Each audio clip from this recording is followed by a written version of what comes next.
Ilang aksidenteng naitala sa gilid ng kalsada sa boundary ng Batangas City at Lobo, Batangas, ikinababahala ng mga residente.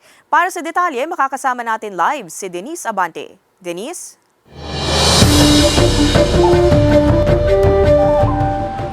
Ivy, dahil sa hindi pa natatapos na bahagi ng kalsada sa sitio Maanunang, Barangay Talahib, Pandayan, Batangas City, nangangamba na rin daw ang mga residente para sa kaligtasan ng mga motoristang dumadaan dito.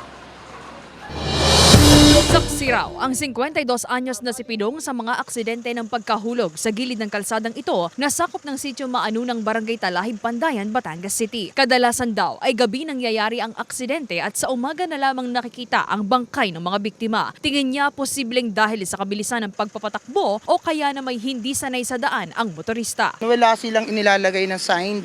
4 lane yung daan, biglang magto-2-way. Tapos maliligaw talaga yung mga motorista na mga bago na hindi alam yung daan.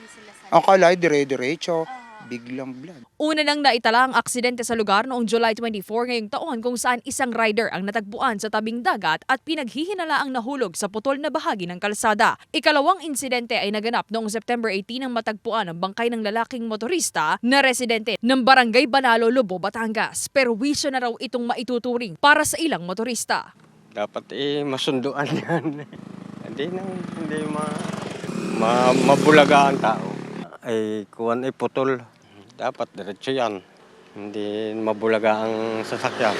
Ngayon, pansamantala munang nilagyan ng temporary barriers at warning device ang kalsada upang magsilbi umanong babala sa mga motorista. Inalagyan po nila diyan ng warning device para po maprotektahan ang mga motorista. Mayroon po uling papagawa diyan nakadugtong noon papuntang Silangan para po sa extension ng widening ngayon. Ayon pa sa pamunuan ng barangay, nakaplano na rin ang pagpapagawa ng concrete barriers sa naturang kalsada at ang pagdurugsong ng road widening sa lugar. Nakatakda raw ang konstruksyon nito sa unang quarter taong 2024. Paalala naman ang pamunuan ng barangay sa mga motorista.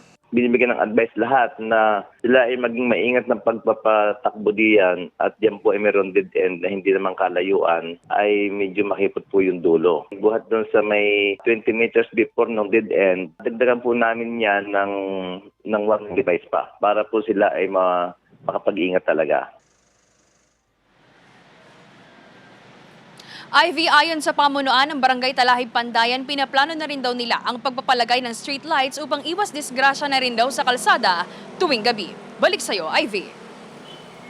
Maraming salamat, Denise Abante.